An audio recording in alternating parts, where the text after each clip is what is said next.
हाँ, तो dear candidates, हम पिछले क्लास में पढ़ रहे थे तीन टाइप का फॉर्मेट जिसका रेंज फाइंड आउट करना था। पहला फॉर्मेट था linear upon quadratic, quadratic upon linear and quadratic upon quadratic. इस टाइप का फॉर्मेट था। ठीक है, जो तीनों टाइप का फॉर्मेट आएंगे और हमको उसका रेंज फाइंड आउट करना होगा। जब इस टाइप का क्वेश्चन आ जाए तो उसका रेंज हम कैसे फाइंड आउट करते हैं? रेंज का मीनिंग क्या है? जो डिपेंडेंट वेरिएबल है उसका हमको वैल्यू या फिर इंटरवल चाहिए कि वो कहां से कहां तक बिलोंग कर सकता है। ठीक है, तो देखिए यहाँ पे इसमें रेंज का मीनिंग क्या है? y का वैल्यू कहां से कहां तक बिलोंग करेगा। ठीक है, तो इसका हमको रेंज फाइंड आउट करने के लिए हमको क्या करना पड़ेगा? हमको तो पता है कि ये क्वाड्रेटिक एक्सप्रेशन है, ये क्वाड्रेटिक एक्सप्रेशन है, लेकिन ओवरऑल पूरा क्वाड्रेटिक एक्सप्रेशन हो भी सकता है, नहीं भी हो सकता है। ठीक है, तो इसके इस टाइप का क्वेश्चन जब भी आ जाए तो हमको प्रोसीड कैसे करना था, ये हम पिछले क्लास में आपको बताए थे। क्या? इसको क्रॉस मल्टीप्लाई कर देना है। सबसे पहले हम इसको क्रॉस मल्टीप्लाई करते हैं, X square plus x plus two. Cross multiply करें, Y x square plus x Y plus two Y is equal to x square plus x plus one. बिल्कुल स्टेप वाइज, बिल्कुल धीरे धीरे प्रोसीड करना है, कोई भी जल्दी नहीं है। ठीक है, जब आप सीख जाओगे तो स्पीड ऑटोमेटिकली इंक्रीज कर जाएगी। बिल्कुल धीरे धीरे सॉल्व करें। ठीक है, देखें क्रॉस मल्टीप्लाई किए फर्स्ट स्टेप। ठीक है, इसके अगला स्टेप में क्या होगा? Y x square plus x Y plus two y, इसको इधर लेकर के आ जाए, minus x square minus x minus one is equal to zero. ठीक है, अब यहां से कैसे प्रोसीड करें? वाई एक्स स्क्वायर, यहाँ एक्स स्क्वायर वाले को साथ में ले लीजिए, फिर यहाँ एक्स वाई वाले को वाई वाले को साथ में ले लीजिए। ठीक है, और फिर हमारे पास सॉरी एक्स वाले को साथ में ले लीजिए, x y minus x plus फिर कांस्टेंट टर्म को सेपरेट कर दीजिए। ठीक है, सपोज कर लीजिए कांस्टेंट टर्म है, कांस्टेंट टर्म है तो नहीं, लेकिन क्वाड्रेटिक इक्वेशन टाइप का हमको फॉर्मेट लाने के लिए सपोज करना पड़ेगा। ठीक है, हम सपोज कर लेते हैं। फिर यहाँ देखें, यहाँ से एक्स स्क्वायर को कॉमन ले लीजिए, y minus one into x square plus यहाँ हो जाएगा y minus one into x plus two y minus one is equal to zero. अब इसके आगे हमने क्या आपको बताया था? क्रॉस मल्टीप्लाई करके आगे सॉल्व करने के बाद हमको एक ऐसा फॉर्मेट मिला जो क्वाड्रेटिक एक्सप्रेशन हो भी सकता है और क्वाड्रेटिक एक्सप्रेशन नहीं भी हो सकता है। ठीक है, तो अब इस एक्सप्रेशन को जब हम ध्यान से देखें तो ये क्वाड्रेटिक एक्सप्रेशन कब हो सकता है? जब कोफिशिएंट ऑफ एक्स स्क्वायर हमारे जीरो के इक्वल नहीं हो, जीरो के इक्वल नहीं होगा, तब हमारा क्वाड्रेटिक एक्सप्रेशन ये हो सकता है। अगर कोफिशिएंट ऑफ एक्स स्क्वायर हमारा जीरो के इक्वल हो गया तो ये क्वाड्रेटिक एक्सप्रेशन नहीं होगा और क्वाड्रेटिक एक्सप्रेशन का कोई भी कॉन्सेप्ट इसमें अप्लाई नहीं होगा। तो यहाँ के बाद हमको दो केस कंसीडर करने पड़ेंगे। ठीक है, इसलिए क्योंकि एक्स स्क्वायर के कोफिशिएंट के बारे में हमको पता नहीं है, ये जीरो हो भी सकता है, जीरो नहीं भी हो सकता है। ठीक है, तो केस वन हम सपोज करते हैं कि coefficient of x square is not equal to zero. ठीक है, कोफिशिएंट ऑफ एक्स स्क्वायर हमारे जीरो के इक्वल नहीं है, तो उस केस में हमारा क्या हो जाएगा? ये क्वाड्रेटिक एक्सप्रेशन हो जाएगा, क्योंकि coefficient of x square zero के इक्वल नहीं है। ठीक है, वो केस हम सॉल्व करेंगे जब coefficient of x square zero के इक्वल होगा, लेकिन सबसे पहले केस हम सॉल्व कर रहे हैं coefficient of x square is not equal to zero. ठीक है, तो अगर कोफिशिएंट ऑफ एक्स स्क्वायर हमारा जीरो के इक्वल नहीं है तो उस केस में ये हमारा क्वाड्रेटिक एक्सप्रेशन बन जाएगा। ठीक है, अब हम क्वेश्चन को जब ध्यान से पढ़ेंगे तो हमको दिखेगा कि यहाँ लिखा हुआ है एक x बिलोंग्स टू r। ये क्वेश्चन में ही दिया हुआ है कि x हमारे रियल नंबर को बिलोंग करता है, मतलब x हमारे इमेजिनरी नहीं हो सकता है। जब वो हमारा रियल नंबर को बिलोंग करेगा तो फिर इसको एक्सप्रेशन को ध्यान से देखें, ये हमारा क्वाड्रेटिक एक्सप्रेशन है। ठीक है, और x हमारा रियल है, यानी इस क्वाड्रेटिक एक्सप्रेशन के रूट्स हमारे क्या है? रियल है। तो जब रूट्स रियल है तो उस केस में हमारा क्या होता है? डिस्क्रिमिनेंट के बारे में क्या कर सकते हैं? d greater than equal to zero होगा, या तो ग्रेटर देन जीरो होगा या इक्वल टू जीरो होगा। जब x हमारा रियल है तो इक्वल है कि नहीं इक्वल है, रूट्स ये हमको नहीं पता है, लेकिन हमको इतना पता है कि x रियल है। तो x रियल है तो उस केस में हमारा डिस्क्रिमिनेंट ग्रेटर देन और इक्वल टू जीरो हो जाएगा। ठीक है, तो डिस्क्रिमिनेंट को हम ग्रेटर देन इक्वल टू 0 कर देते हैं इस केस के लिए, ठीक है। तो डिस्क्रिमिनेंट को ग्रेटर देन इक्वल टू 0 करते हैं, y minus 1 square B square minus 4a into सी, ठीक है। इसको ग्रेटर देन इक्वल टू 0 कर देते हैं। अब इसको ग्रेटर देन इक्वल टू 0 करने के बाद हमको क्या मिलेगा, ये सॉल्व कर लेते हैं, y square minus 2y plus 1 हो जाएगा, यहाँ हो जाएगा माइनस के 4 और ये हो जाएगा y minus 1 into 2y minus 1। देखिए जब इस टाइप का जहां कहीं भी इक्वेशन आ जाए, ठीक है, तो सबसे पहले क्या करें, इन दोनों को रफ में मल्टीप्लाई करते हैं। तो रफ में अपन मल्टीप्लाई करते हैं 2y माइनस 1 को और y माइनस 1 को, ठीक है, y इंटू 2y माइनस 1, फिर यहाँ हो जाएगा माइनस 1 इंटू 2y माइनस 1। ये तो बच्चों का काम है, 9 10 का चीज, ये तो करना आता ही होगा आपको। 2y square minus y minus 2y plus 1, ये हो जाएगा हमारे पास 2y square minus 3y plus 1, ठीक है। इसको मल्टीप्लाई करने के बाद हमारे पास आ गया 2y square minus 3y plus 1। इसको इसमें पुट कर देते हैं, माइनस के 4 और यहाँ पे हो जाएगा 2y square minus 3y plus 1, ठीक है। अच्छा, अब इसके आगे प्रोसीड करते हैं इसका अगला स्टेप में, और ये वाला टर्म 10 का 10 रह जाएगा, y square minus 2y plus 1, ठीक है। अच्छा, अब इसके आगे हम कैसे प्रोसीड करेंगे, बस आगे प्रोसीड करते जाना, सॉल्व करते चलिए। y square minus 2y plus 1 minus 4 को अंदर में मल्टीप्लाई कर दीजिए, कितना 4 टू से 8y square minus 12 sorry plus के 12y माइनस के 4, ओके, यहाँ माइनस से मल्टीप्लाई हुआ तो प्लस हो जाएगा ना अंदर में, ठीक है। तो minus 8y square plus 12y minus 4, ठीक है। अब इसके आगे कैसे प्रोसीड करेंगे, ये हो जाएगा माइनस के 7y स्क्वायर, ठीक है। ये y वाले को देखिए, ये हो जाएगा प्लस के 10y और ये हो जाएगा माइनस के 3, ठीक है।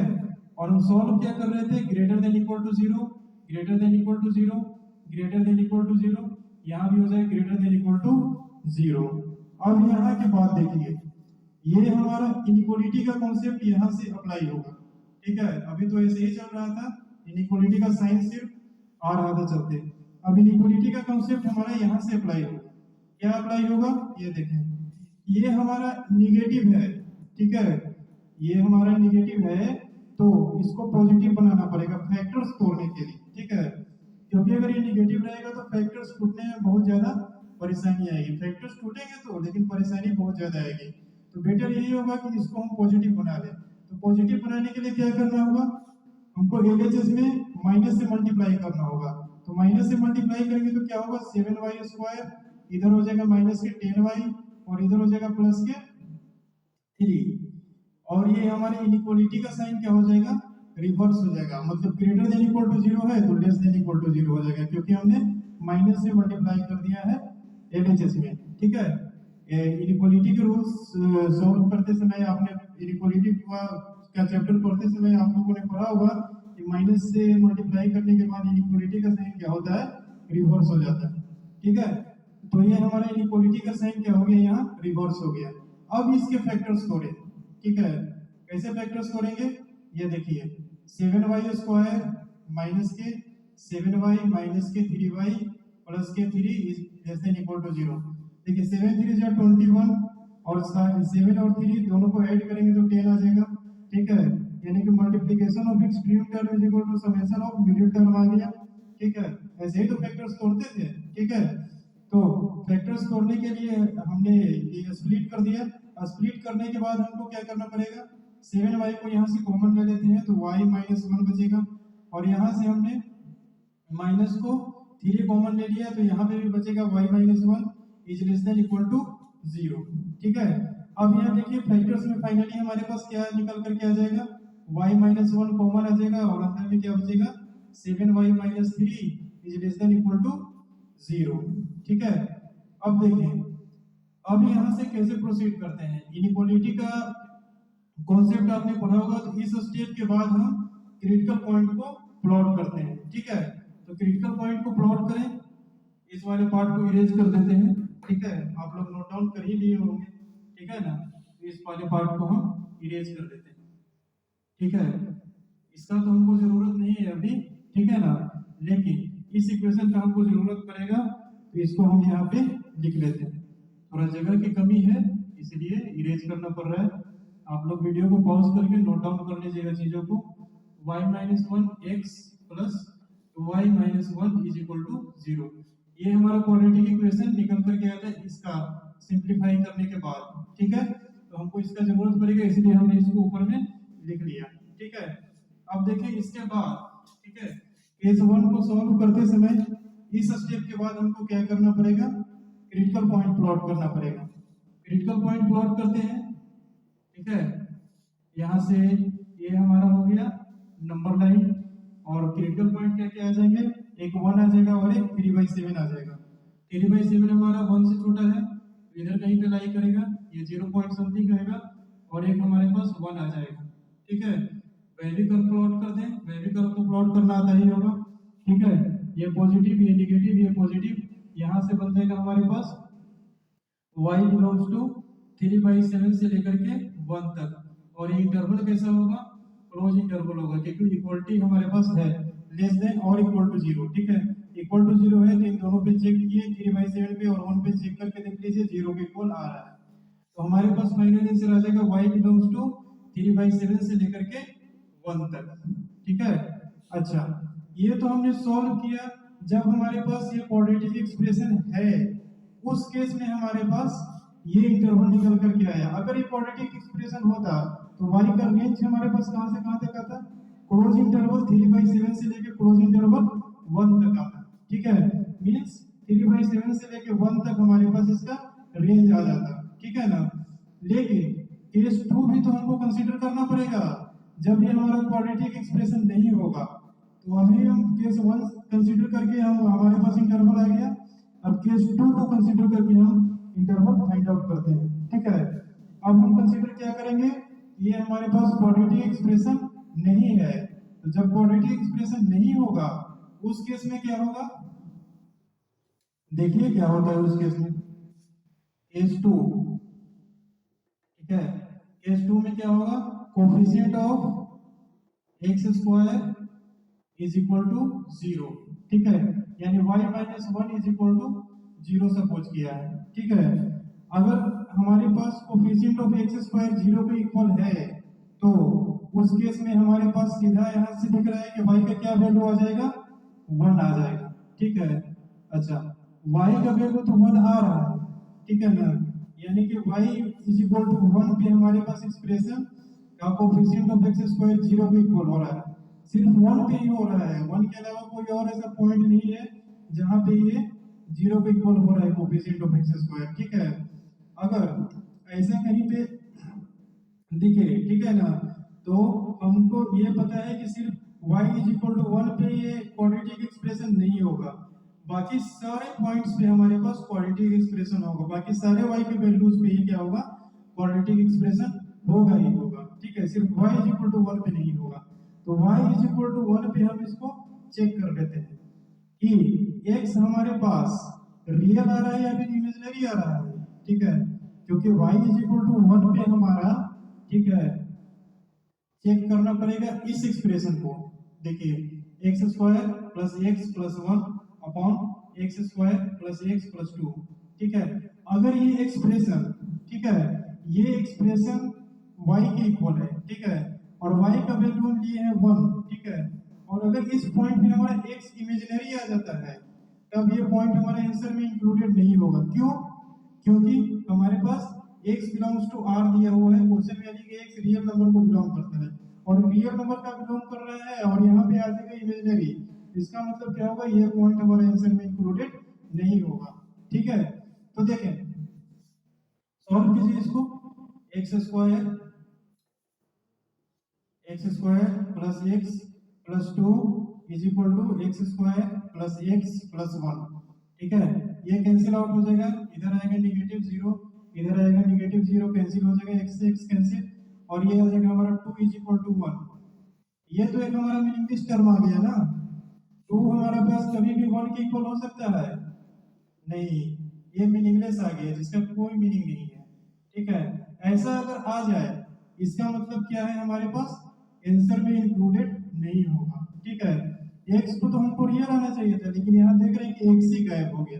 x एलिमिनेट हो गया, ठीक है, कुछ बचा ही नहीं। वैसे केस में जब कुछ बचा ही नहीं 1 पे, तो हमारे पास क्या आ जाएगा, y is equal to 1 answer में इंक्लूडेड नहीं होगा, ठीक है।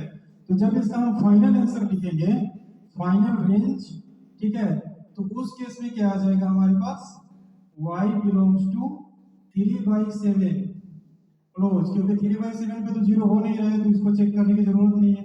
और बीच में सारे पॉइंट्स ऐसे हैं जहां पर हमारा कोफिशिएंट ऑफ x स्क्वायर 0 के इक्वल नहीं है, उसको भी चेक करने की जरूरत नहीं है। बस हमारे पास 1 पे 0 के इक्वल हो रहा था, तो उसको हमने चेक करके देख लिया कि मीनिंगलेस टर्म आ रहा है।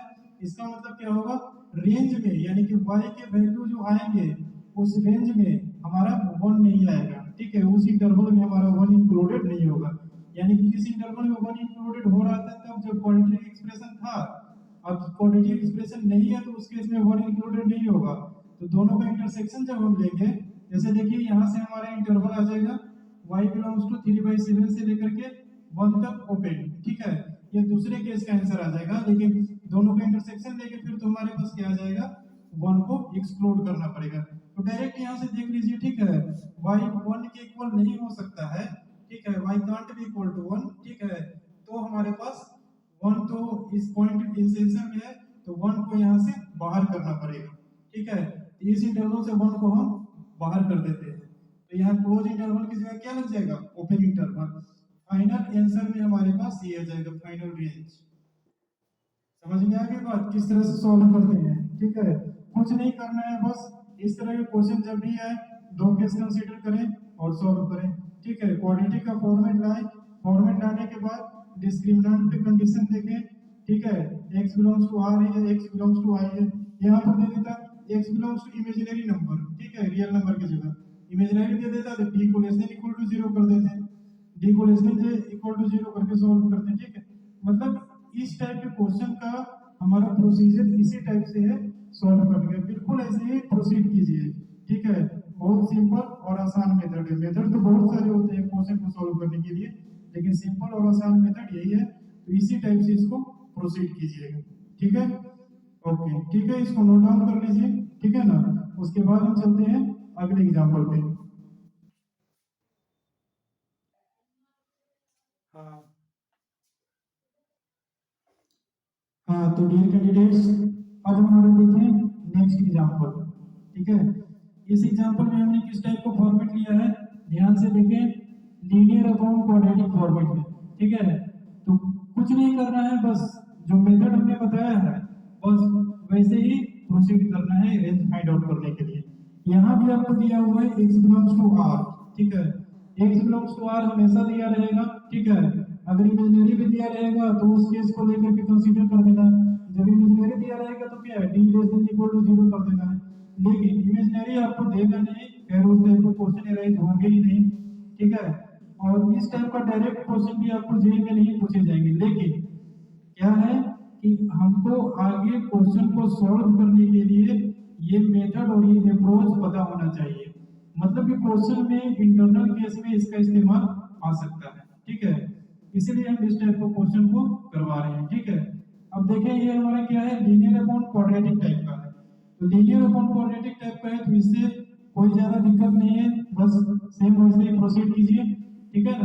तो सेम वैसे ही प्रोसीड करने का मतलब क्या है, इसको डायरेक्ट क्रॉस मल्टीप्लाई कर दीजिए, 2x square y plus 3xy plus 6y is equal to x plus 2, ठीक है। अब देखिए, अब क्या करना था, इसको इधर शिफ्ट करना था, 2x स्क्वायर y, ठीक है, x स्क्वायर के साथ तो कुछ है नहीं उधर, तो इसको ऐसे ही छोड़ देते हैं, प्लस 3xy, ठीक है। अब यहाँ x वाला टर्म है एक, ठीक है, तो माइनस में यहाँ कर देते हैं x इधर ला करके, ठीक है, प्लस 6y माइनस के 2 इज इक्वल टू 0। इस तरह से हम टर्म को शिफ्ट किए हैं ताकि हमारा ये क्वाड्रेटिक इक्वेशन का फॉर्मेट बन सके, ठीक है। आपको भी वैसे ही करना है, टर्म को इस तरीके से शिफ्ट करना है ताकि क्वाड्रेटिक इक्वेशन का फॉर्मेट आ सके। क्वाड्रेटिक इक्वेशन हो कि नहीं हो वो तो बाद की बात है, ठीक है ना, लेकिन शिफ्ट इस तरीके से टर्म को करें कि क्वाड्रेटिक एक्सप्रेशन हमारे पास निकल कर के आ जाए, मतलब उस टाइप का फॉर्मेट हमारे पास आ जाए, ठीक है। तो देखिए इस टाइप का फॉर्मेट हमारा यहाँ आ रहा है कि नहीं आ रहा है, ठीक है। तो 2x² एक्स स्क्वायर के साथ तो कुछ है ही नहीं, तो इसको ऐसे ही छोड़ दिया। अब यहाँ देखिए इन दोनों में से x कॉमन आ रहा है, x को कॉमन ले लेते हैं, 3y minus 1 into x plus यहाँ आएगा 6y minus 2 is equal to 0, ठीक है। अब देखिए ये हमारे पास एक क्वाड्रेटिक एक्सप्रेशन का फॉर्मेट दिख रहा है, दिख रहा है, हमें तो दिख रहा है भाई। अगर आपको नहीं दिख रहा है तो थोड़ा सा यहाँ पे चेंजिंग ला दीजिए। क्या चेंजिंग ला दीजिए?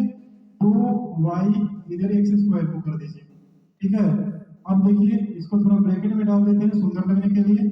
फिर यहाँ पे आ जाएगा 3y minus 1 into x plus 6y minus 2 is equal to 0। अब देखिए अब ये क्वाड्रेटिक का फॉर्मेट दिख रहा है, बिल्कुल क्लियरली दिख रहा है। अब यहाँ से भी आपको फॉर्मेट नहीं नजर है क्वाड्रेटिक का, तब तो भाई अब जेईई की प्रिपरेशन करना ही छोड़ दो, ठीक है। ये तो कोई अंधा भी देख के बता देगा, 9th क्लास का बच्चा भी देख के बता देगा कि ये हमारा क्वाड्रेटिक एक्सप्रेशन का फॉर्मेट है, ठीक है। तो आई होप यहाँ तक तो आपको दिख गया होगा कि ये क्वाड्रेटिक एक्सप्रेशन का फॉर्मेट है। अब देखिए ये तो क्वाड्रेटिक एक्सप्रेशन का फॉर्मेट हमको यहाँ से दिख के आ गया, ठीक है ना। अच्छा, इसके बाद का प्रोसीजर हमने क्या बताया था? इसके बाद का प्रोसीजर था हमारे पास केस सपोज करना। केस 2 में तो कुछ करना ही नहीं था, वो तो बिल्कुल 2 स्टेप में सॉल्व हो जाता है। मेनली वर्क हमको केस 1 में करना होता है जब ये क्वाड्रेटिक एक्सप्रेशन है, ठीक है। क्योंकि यहाँ भी देखिए कोफिशिएंट ऑफ x² में एक वेरिएबल टर्म आ रहा है, तो कंफर्मेशन नहीं है ये इक्वल टू 0 होगा या नहीं होगा। अगर ये इक्वल टू 0 हो गया तो ये क्वाड्रेटिक एक्सप्रेशन नहीं बनेगा, और जब क्वाड्रेटिक एक्सप्रेशन नहीं बनेगा तो उसका हर एक कांसेप्ट उस पे अप्लाई किया हुआ गलत हो जाएगा, ठीक है। तो इसीलिए हम 2 केस कंसीडर कर लेते हैं। सबसे पहले केस 1 कंसीडर करते हैं। केस 1 कंसीडर करते हैं कैसे? देखें, coefficient of x² is not equal to 0। अगर कोफिशिएंट ऑफ x² हमारा 0 के इक्वल नहीं होगा तो उस केस में क्या होगा? यहाँ देखिए यहाँ भी वही चीज है, x belongs to real number, और जब हमारे x belongs to real number है इस क्वाड्रेटिक एक्सप्रेशन का, इसका मतलब क्या है कि इसके रूट्स क्या आएंगे? रियल आएंगे, इमेजिनरी आ ही नहीं सकते हैं। तो रियल रूट्स जब आएंगे तो उस केस में हमारे इसके डिस्क्रिमिनेंट के बारे में क्या कहा जा सकता है? d is greater than equal to 0, ठीक है। तो d is greater than equal to 0 हमको इसमें भी सॉल्व करना पड़ेगा, ठीक है। सॉल्व करते हैं discriminant greater than equal to 0 को, ठीक है। डिस्क्रिमिनेंट ग्रेटर देन 0 को कैसे हुआ? देखिए x हमारा रियल नंबर को बिलोंग करता है, ठीक है। रियल नंबर को बिलोंग करने का मतलब क्या है? अरे भाई ये तो हमने क्वाड्रेटिक एक्सप्रेशन का फॉर्मेट लेकर के आया है। यहाँ देखिए ना, इसको क्रॉस मल्टीप्लाई किया गया है और सिंपली कैलकुलेशन किया गया है। कैलकुलेशन करके हमको एक फॉर्मेट जनरेट किया गया है क्वाड्रेटिक एक्सप्रेशन का। जब क्वाड्रेटिक एक्सप्रेशन का फॉर्मेट आ गया तो उसके बाद हमको इसका कंफर्मेशन नहीं है x² के कोफिशिएंट का कि 0 के इक्वल है कि नहीं है। अगर ये 0 के इक्वल हो भी सकता है, मान लीजिए कि यहाँ y इज इक्वल टू 0 हो जाता है, y इज इक्वल टू 0 हो जाएगा तो ये जो एक्सप्रेशन हमारा x² का टर्म वेनिश हो जाएगा। जब ये वेनिश हो जाएगा तो ये इधर टर्म क्या बचेगा? हमारा लीनियर एक्सप्रेशन बचेगा, और जहाँ लीनियर एक्सप्रेशन बचेगा वहाँ क्वाड्रेटिक का तो कोई कॉन्सेप्ट लगेगा ही नहीं। नहीं समझे बात को? हाँ, यही चीज मैं बताना चाह रहा हूँ कि यहाँ के बाद आपको 2 केस कंसीडर करने पड़ेंगे। पहला केस कि कोफिशिएंट ऑफ x² 0 के इक्वल नहीं है, और दूसरा केस आपको क्या कंसीडर करना पड़ेगा? कोफिशिएंट ऑफ x² हमारे 0 के इक्वल है, ठीक है। मतलब सिंपल यही है कि एक हम कंसीडर कर रहे हैं क्वाड्रेटिक एक्सप्रेशन है, और दूसरा हम केस कंसीडर कर रहे हैं कि क्वाड्रेटिक एक्सप्रेशन नहीं है, ठीक है। अब देखिए जब ये क्वाड्रेटिक एक्सप्रेशन है तो यहाँ हम क्वेश्चन में देख रहे हैं कि x बिलोंग्स टू r दिया हुआ है। जब x बिलोंग्स टू r दिया हुआ है, x हमारा रियल नंबर को बिलोंग करता है, तो यहाँ देखिए x का वैल्यू हमारा रियल नंबर को बिलोंग कर रहा है। इसका मतलब क्या है? इस इक्वेशन का रूट्स जो आएंगे वही तो x का वैल्यू है, ठीक है। इस इक्वेशन के जो रूट्स आएंगे वो हमारे पास क्या आएंगे? रियल आएंगे। तो जब रूट्स रियल आते हैं तो उस केस में हमारे पास डिस्क्रिमिनेंट कैसा होता है? ग्रेटर देन और इक्वल टू 0, या तो ग्रेटर देन 0 होगा या इक्वल टू 0 होगा, ठीक है। तो discriminant greater than equal to 0 को यहाँ पे सॉल्व करते हैं। देखिए अब सॉल्व कर रहे हैं हम केस वन को, जब क्वाड्रेटिक एक्सप्रेशन नहीं है d greater than equal to 0 को। सॉल्व कीजिए, बी स्क्वायर माइनस 4a और c 6y माइनस के 2 is greater than equal to 0। यहाँ हो जाएगा 9y स्क्वायर माइनस के 6y प्लस के 1, यही होगा ना इसको एक्सपेंड करने पे। A square plus B square minus के 2ab करेंगे तो 3 2 6 इंटू ठीक माइनस के 6y प्लस 1, ठीक है। अब यहाँ पे आ जाएगा माइनस के, इन दोनों को मल्टीप्लाई कर दें, आसान पड़ेगा आपको। 4 2 8y, अंदर में है 6y minus 2 is greater than equal to 0। मैं डायरेक्ट 2-3 स्टेप गायब करके भी लिख सकता हूँ, लेकिन मैं ऐसा इसलिए नहीं कर रहा है क्योंकि यहाँ समझना बहुत जरूरी है, क्योंकि एक बार अगर चीजें समझ में आएगी तो स्पीड ऑटोमेटिकली क्या हो जाएगी, इंक्रीज हो जाएगी, ठीक है।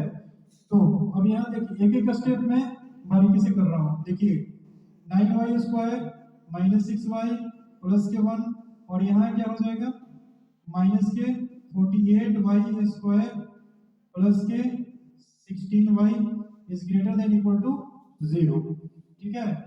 अब इसके आगे क्या प्रोसीड करना है ये देखें। इसके आगे आपको बस वाई स्क्वायर वाले को एक साथ कर दीजिए और वाई वाले को एक साथ कर दीजिए और कांस्टेंट को एक साथ कर दीजिए। तो 48y स्क्वायर माइनस के 9y स्क्वायर कितना हो जाएगा, माइनस के 39y स्क्वायर, और ये कितना हो जाएगा प्लस के 10y, और ये कितना हो जाएगा प्लस के 1 is greater than equal to 0, ठीक है। अब देखिए प्लस के 10y, ठीक है, यहाँ माइनस के 39y स्क्वायर प्लस के 1 is greater than equal to 0। अब देखिए यहाँ पे अब वही काम करना है। फर्स्ट टर्म आ गया हमारा क्या निगेटिव, इसको पॉजिटिव बनाएंगे तभी तो इसका फैक्टर तोड़ पाएंगे आसानी से। तो पॉजिटिव बनाने के लिए जो पिछले क्वेश्चन में किए थे वही इस क्वेश्चन में किया जाएगा, निगेटिव से मल्टीप्लाई और इनइक्वालिटी का साइन रिवर्स, ठीक है। अब यहाँ पे देखिए इसके फैक्टर तोड़े 39y स्क्वायर माइनस के 13y प्लस के 3y माइनस के 1 is less than equal to 0। ये आ गया हमारे पास 10y, यहाँ आ जाएगा 13y कॉमन, यहाँ आ जाएगा 3y माइनस 1, यहाँ प्लस 1, यहाँ आ जाएगा 3y minus 1 is less than equal to 0। यहाँ भी आ जाएगा 13y प्लस 1 और ये आ जाएगा 3y माइनस 1 कॉमन, ठीक है। दो फैक्टर टूट गए, ठीक है। अब तो ये हमारा फैक्टर फॉर्मेट में आ गया, ठीक है। तो यहाँ से हमारे पास इस इनइक्वालिटी को सॉल्व करने के लिए फिर आगे का प्रोसीजर क्या था, क्रिटिकल पॉइंट प्लॉट करना, वैल्यू कर्व बनाना, बस वही काम करना है, ठीक है। तो यहाँ देखिए करते हैं, ठीक है। ये हमारा नंबर लाइन हो गया। क्रिटिकल पॉइंट क्या क्या आ रहे हैं देख के बताएं। एक हमारा -1/13 आ रहा है, दूसरा क्या आ रहा है 1/3, तो माइनस के 1/13 और एक आ रहा है पॉजिटिव का 1/3। तो ये नेगेटिव है पॉजिटिव है तो चेक करने की जरूरत ही नहीं है कौन किससे बड़ा है कौन किससे छोटा है, क्योंकि नेगेटिव है पॉजिटिव है तो जाहिर सी बात है नेगेटिव वाला छोटा होगा, ठीक है ना। तो यहाँ से वैल्यू का प्लॉट कर दें प्लस माइनस प्लस, ठीक है। अब इंटरवल लेके आए कैसे आएगा, ये हमारा नेगेटिव टर्म है, ठीक है। तो हमारा नेगेटिव वाला रीजन चाहिए तो y बिलोंग्स टू आ जाएगा माइनस के 1/13 से लेके 1/3 तक। इक्वलिटी दोनों पे होगा क्योंकि दोनों ही वैल्यू पे दोनों ही पॉइंट पे हमारा क्या हो रहा है इक्वल टू 0 हो रहा है, ठीक है। अच्छा अब देखें ये तो हमारा इंटरवल आ गया कब का, जब हमारे पास क्वाड्रेटिक एक्सप्रेशन है तब का, ठीक है। जब क्वाड्रेटिक एक्सप्रेशन होगा तब हमारा y का रेंज कहां से कहां तक आएगा, -1/13 से लेके 1/3 तक क्लोज इंटरवल दोनों वैल्यू इंक्लूडेड होगा, सारे वैल्यू जाएंगे -1/13 और 1/3 के बीच का, ठीक है। लेकिन दूसरा केस हम अभी कंसीडर नहीं किए। अब नेक्स्ट स्टेप में हमको क्या कंसीडर करना पड़ेगा कि ये जो एक्सप्रेशन हमारा आया है निकल के ये हमारे पास क्वाड्रेटिक एक्सप्रेशन नहीं है, ठीक है। तो दूसरा केस अब हम सपोज करते हैं, ठीक है। सपोज करते हैं केस 2,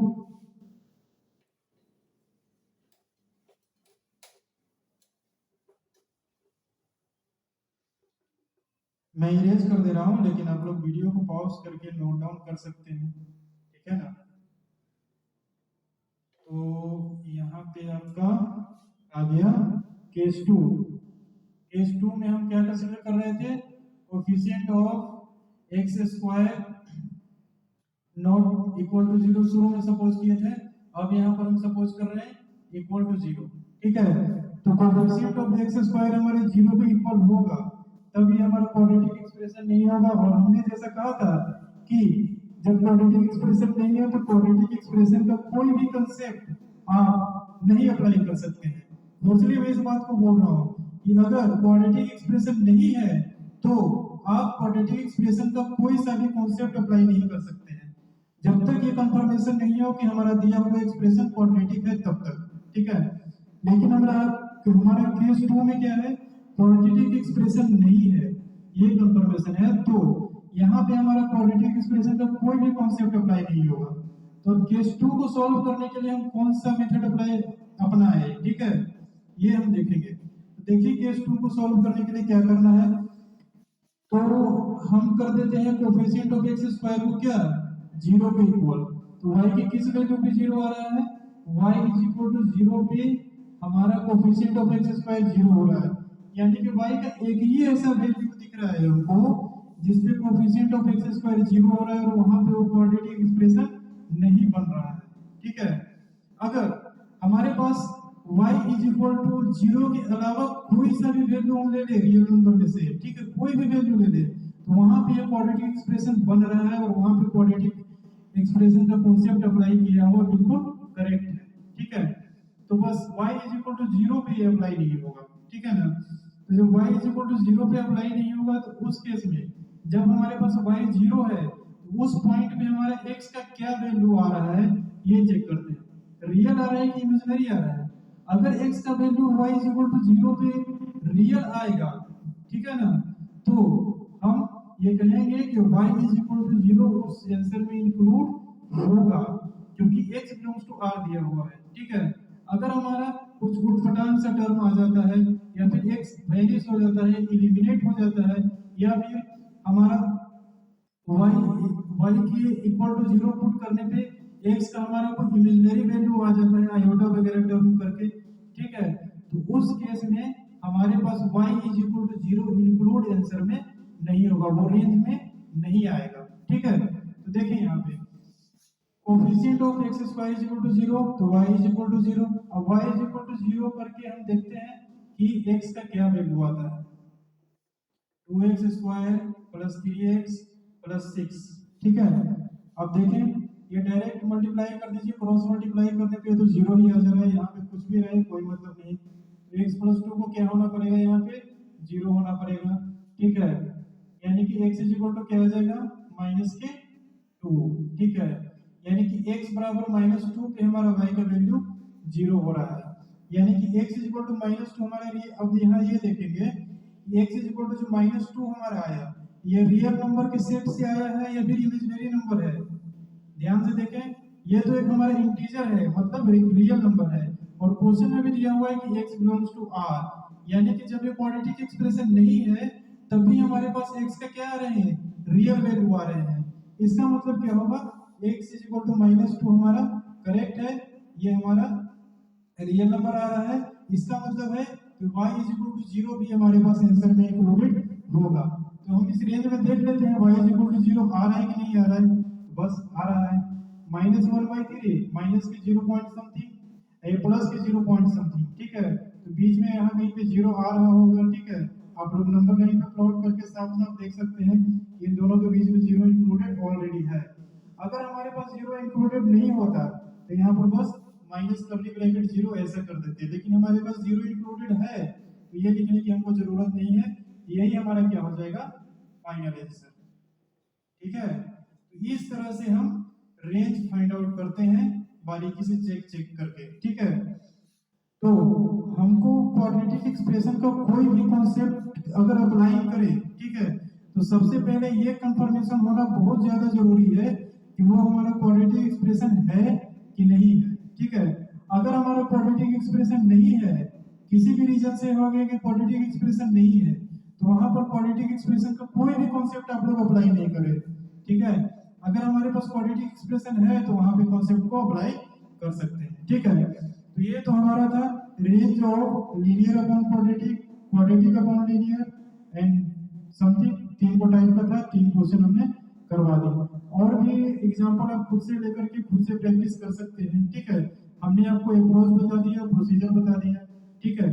अब हम पढ़ेंगे नेक्स्ट टॉपिक। हालांकि मैं भी क्वेश्चन करवाऊंगा, चैप्टर कंप्लीट सारे हो जाएंगे, उसके बाद मैं 4000 क्वेश्चन 5000 क्वेश्चन खुद से करवा दूंगा, जेई लेवल का भी क्वेश्चन करवा दूंगा। लेकिन पहले आप लोग खुद से प्रैक्टिस करें, कंसेप्ट पहले सीख ले, ठीक है। तो ये तो हमारा ये टॉपिक खत्म होता है, रेंज, ठीक है।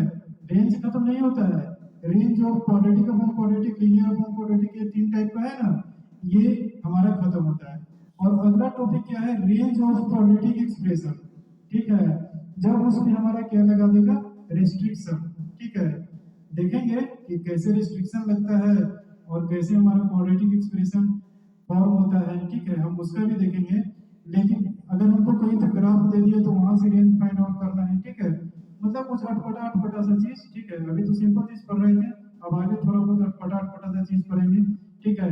जब हमारे एक्स पे रेस्ट्रिक्शन दे देगा, कभी वाई पे रेस्ट्रिक्शन दे देगा, कभी ग्राफ के पॉइंट्स पे रेस्ट्रिक्शन दे देगा, कभी वर्टेक्स पे रेस्ट्रिक्शन दे देगा, कुछ भी कर सकता है, ठीक है। क्योंकि जेई वाले का दिमाग बहुत खुराफाती होता है, तो वो लोग कुछ भी कर सकते हैं, ठीक है। इसलिए हम सेपरेट करके टॉपिक को पढ़ते हैं, ठीक है। तो हमारा ये टॉपिक कंप्लीट होता है यहाँ पे, और हमारा अगला टॉपिक आएगा रेंज ऑफ क्वाड्रेटिक एक्सप्रेशन, ठीक है। कब का, जब हमारे पास एक्स पर रिस्ट्रिक्शन दे देगा, ठीक है। तो अभी एक्सप्लेन करने का कोई फायदा नहीं है, हम नेक्स्ट क्लास में उसको एक्सप्लेन करते हैं, ठीक है, कि उसमें क्या पढ़ने का है अपने को, ठीक है।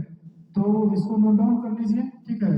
और अगले क्लास में अपन पढ़ेंगे range of quadratic expression when there is restriction on x, okay, ठीक है। तो आज का क्लास यही खत्म होता है, धन्यवाद।